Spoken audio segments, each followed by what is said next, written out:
और बड़ी खबर आपको बता दें, नीट परीक्षा रद्द कर दोबारा कराने की मांग को लेकर सुप्रीम कोर्ट में अहम सुनवाई हुई, जिसके बाद सुप्रीम कोर्ट ने एनटीए को नोटिस जारी कर दिया और कहा कि छात्रों की शिकायत को नजरअंदाज न करें। अगर एग्जाम में वाकई कोई गलती हुई है तो उसे समय रहते सुधारा जाए। और सुनवाई के दौरान सुप्रीम कोर्ट ने नीट परीक्षा को लेकर अहम टिप्पणी की। सुप्रीम कोर्ट ने कहा कि अगर 0.001% भी खामी पाई गई तो हम उसे सख्ती से निपटेंगे। और कोर्ट ने कहा कि हम छात्रों की मेहनत को समझते हैं। आज मोशन एजुकेशन कोचिंग के सीईओ नितिन विजय ने नीट परीक्षा को रद्द किए जाने की याचिका दायर की थी और अपनी याचिका में उन्होंने परीक्षा दोबारा नहीं कराए जाने पर 24 लाख बच्चों के साथ अन्याय और भविष्य में योग्य डॉक्टर नहीं मिलने की बात कही। और उनकी इस याचिका पर जस्टिस विक्रम नाथ और जस्टिस SV-N भट्टी की बेंच सुनवाई की। और नीट परीक्षा को लेकर पहले से कई याचिका सुप्रीम कोर्ट में दाखिल की गई हैं। अब सभी याचिकाओं पर सुप्रीम कोर्ट 8 जुलाई को सुनवाई करेगा।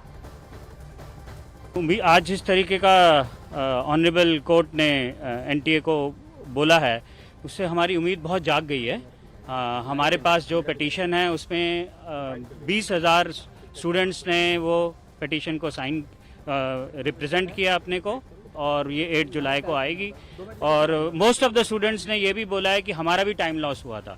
तो जाते जाते ऑनरेबल जजेस ने ये भी एड्रेस किया कि ये जो आप फिगर पे आए हैं कि 1,563 स्टूडेंट्स का टाइम लॉस हुआ था, वो किस बेसिस पे आप कह रहे हैं, क्योंकि वो तो बहुत लोगों का हुआ था। हमारे स्टूडेंट्स हैं जिन्होंने पिटीशन किया है वो उनका नंबर ही बहुत ज़्यादा था। तो काफ़ी आज की हियरिंग मैं कहूँगा बहुत अच्छी रही।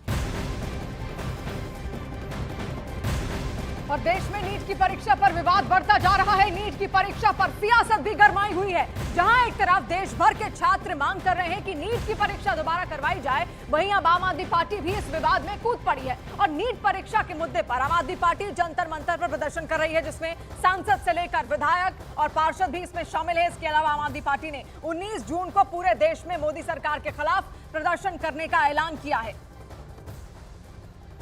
720 अंक पाने वाले 67 बच्चे, जो असंभव है अपने आप में। तीसरी बात, इसमें एक बच्ची ऐसी है गुजरात की जिसको 1 नंबर मिला फिजिक्स में, वो टॉप कर जा रही है, 720 अंक पा रही है। चौथी बात, किसी को 718 अंक मिला, किसी को 719 अंक मिला, जो असंभव है, क्योंकि अगर आप एक प्रश्न छोड़ते हैं तो आपका 4 अंक घटता है, और अगर एक प्रश्न आप गलत करते हैं तो आपका 5 अंक घटता है। यानी कि 716 अंक तो हो सकते हैं, 715 भी हो सकते हैं, लेकिन किसी भी हालत में 718, 719 अंक नहीं हो सकते। तो इसलिए ये नीट का एग्जाम रद्द होना चाहिए। और उधर नीट की परीक्षा में धांधली के आरोप में हैदराबाद में छात्र संघ से जुड़े छात्रों ने भी प्रदर्शन किया। उसकी तस्वीरें आप देख रहे हैं किस तरीके से लगातार जंतर मंतर, दिल्ली की राजधानी हो या फिर अलग अलग राज्य हो, हर तरफ से एक ही तस्वीर आ रही है। नीट की परीक्षा को लेकर कई सारे सवाल हैं, छात्रों के मन में कई सारे सवाल हैं, क्योंकि ये सब कुछ जुड़ता है उन छात्रों के भविष्य के साथ जिन्होंने नीट परीक्षा का ये पेपर दिया था।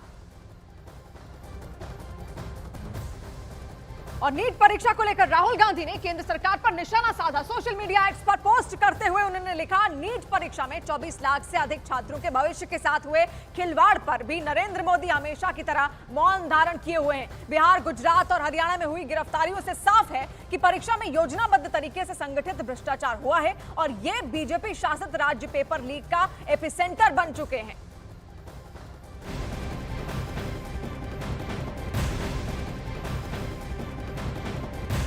और नीट परीक्षा में धांधली के आरोपों को जांच कर रही बिहार की ईओयू यानी आर्थिक अपराध इकाई की टीम दिल्ली के लिए रवाना हो गई है। और इस टीम में डीएसपी गिरीश कुमार और एक अधिकारी भी मौजूद हैं। ईओयू की टीम एनटीए ऑफिस जाएगी। आपको बता दें कि 3 रिमाइंडर के बाद भी अब तक एनटीए से बिहार आर्थिक अपराध इकाई को प्रश्न पत्र नहीं मिला है। इस बीच 8 जुलाई को नीट पेपर लीक मामले में बिहार ईओयू अपना पक्ष रखेगी और इसके लिए 5 मई से लेकर अब तक हुई गिरफ्तारी, आरोपियों के बयान और बरामद दस्तावेजों के अलावा अभिभावकों के बयानों का मसौदा तैयार किया जा रहा है, जिसे कोर्ट में पेश किया जाएगा। तो लगातार बिहार ईओयू की तरफ से प्रश्न पत्र मांगे जा रहे थे, क्योंकि बिहार में जो प्रश्न पत्र इनके हाथ लगे थे वो जले हुए थे। और ऐसे में एनटीए से बार बार इस बात की सिफारिश की जा रही थी कि वो प्रश्न पत्र जो ओरिजिनल प्रश्न पत्र हैं उन तक पहुंचाए, लेकिन अब तक उनकी ओर से कोई भी प्रश्न पत्र ईओयू को नहीं सौंपे गए।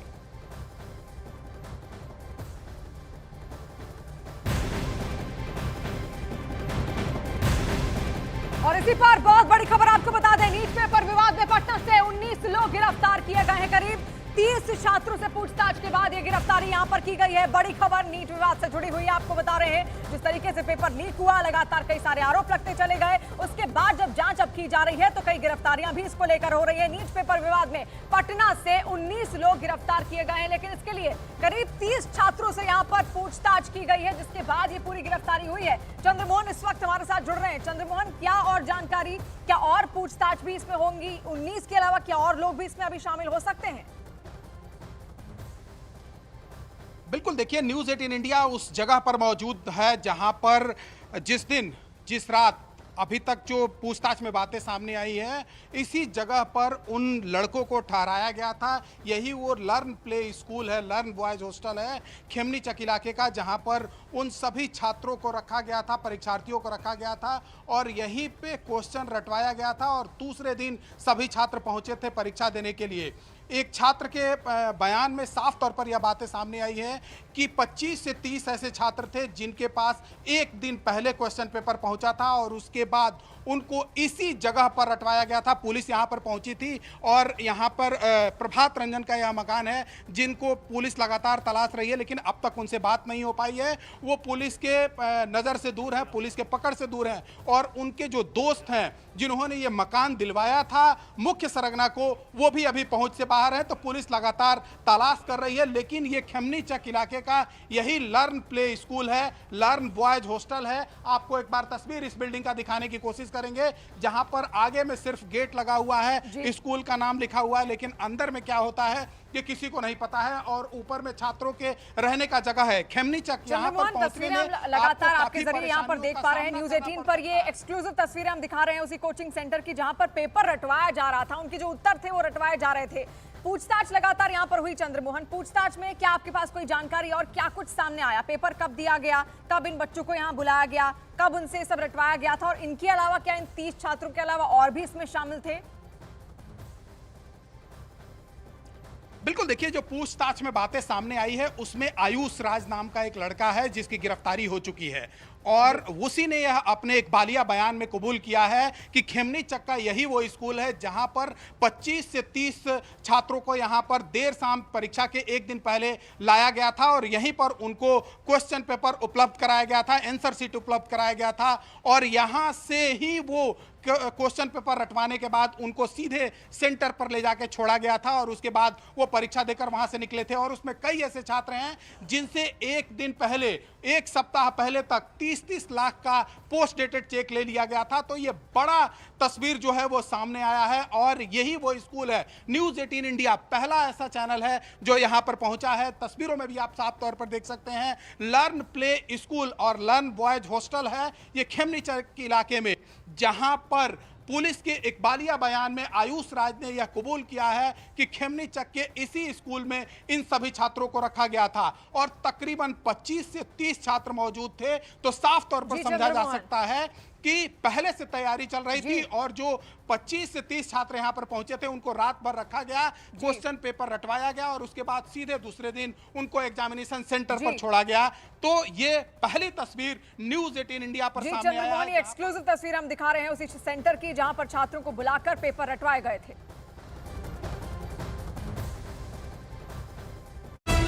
कुंभकर्ण की नींद में सो रही है।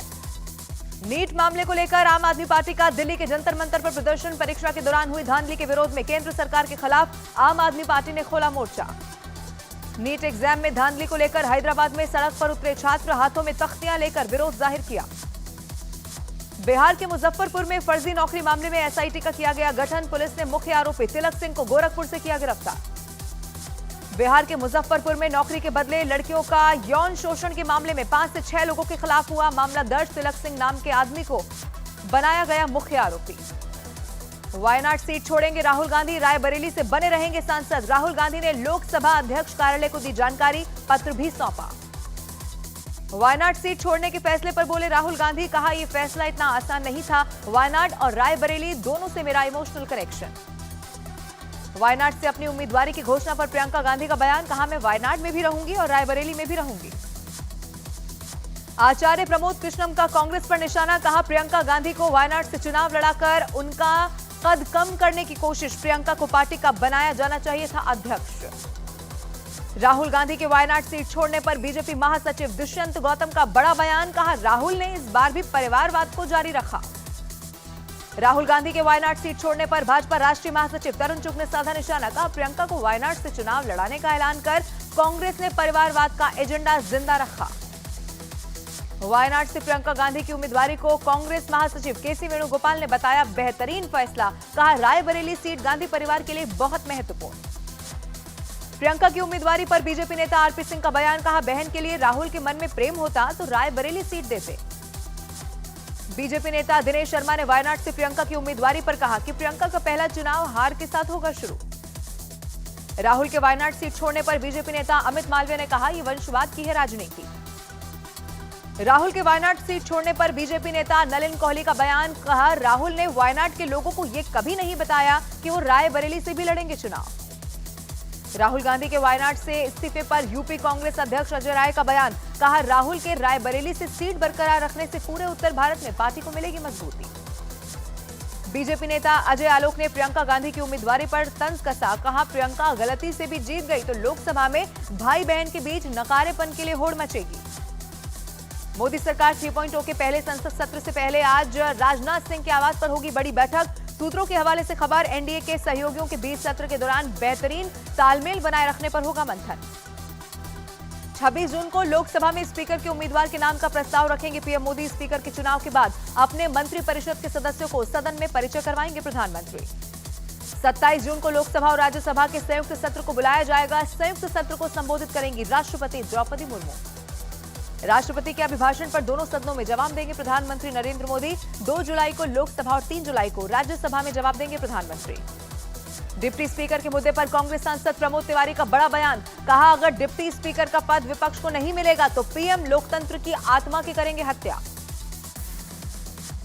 पश्चिम बंगाल में लोकसभा चुनाव के दौरान हुई हिंसा में घायलों से मिलने पहुंची बीजेपी की फैक्ट फाइंडिंग टीम। रविशंकर प्रसाद बोले टीम को गांव में घुसने नहीं दिया गया, ममता सरकार की शर्मनाक करतूत। बीजेपी नेता पंकजा मुंडे की हार से हताश उनके एक समर्थक ने और खुदकुशी कर ली। सचिन मुंडे नाम के समर्थक ने खुदकुशी से पहले वीडियो बनाया और सुसाइड नोट भी लिखा। मोदी सरकार 3.0 में कैबिनेट मंत्री बनने के बाद पहली बार बिहार के मुख्यमंत्री नीतीश कुमार से मिलने पहुंचे जीतन राम मांझी। दोनों के बीच काफी देर तक हुई राजनीतिक चर्चा। शिवसेना के स्थापना दिवस को लेकर उद्धव गुट के नेता संजय राउत का शिंदे गुट पर बड़ा आरोप, कहा उनका बाला साहेब से कोई संबंध नहीं, शिवसेना दिवस मनाना महज पैसों की बर्बादी। उत्तराखंड के सीएम पुष्कर सिंह धामी नैनीताल में चाय की दुकान पर चाय बनाते हुए दिखाई दिए, तो वहीं बच्चों के साथ बास्केटबॉल भी उन्होंने खेला। मॉर्निंग वॉक के दौरान आम लोगों से हालचाल जाना। महाराष्ट्र के डिप्टी सीएम देवेंद्र फडणवीस के इस्तीफे पर आज दिल्ली में महाराष्ट्र बीजेपी करेगी मंथन। फडणवीस उप मुख्यमंत्री के पद से इस्तीफा देने पर अड़े हुए हैं। महाराष्ट्र सरकार पर शरद पवार गुट के नेता रोहित पवार का बड़ा बयान, कहा मॉनसून सत्र के बाद अजीत पवार गुट के कई विधायक हमारे पास आने वाले हैं। तीसरी बार पीएम पद की शपथ लेने के बाद आज पहली बार वाराणसी जाएंगे पीएम मोदी। शाम को गंगा आरती में हिस्सा लेने के बाद बाबा विश्वनाथ के करेंगे दर्शन पूजन। आज वाराणसी में आयोजित किसान सम्मान सम्मेलन में भाग लेंगे प्रधानमंत्री नरेंद्र मोदी। किसान सम्मान निधि की 7वीं किस्त करेंगे जारी। अपने संसदीय क्षेत्र वाराणसी में स्वयं सहायता समूहों के कार्यक्रम में शामिल होंगे पीएम। 30,000 से ज्यादा महिलाओं को कृषि सखी के रूप में देंगे प्रमाण पत्र। 19 जून को वाराणसी से बिहार के नालंदा जाएंगे पीएम मोदी। राजगीर में नालंदा विश्वविद्यालय के परिसर का करेंगे उद्घाटन। ओम बिरला के आवास पर देर रात तक चली बीजेपी की अहम बैठक। अमित शाह, जेपी नड्डा, किरेन रिजिजू और प्रहलाद जोशी ने आगामी संसद सत्र के संचालन की बनाई रणनीति।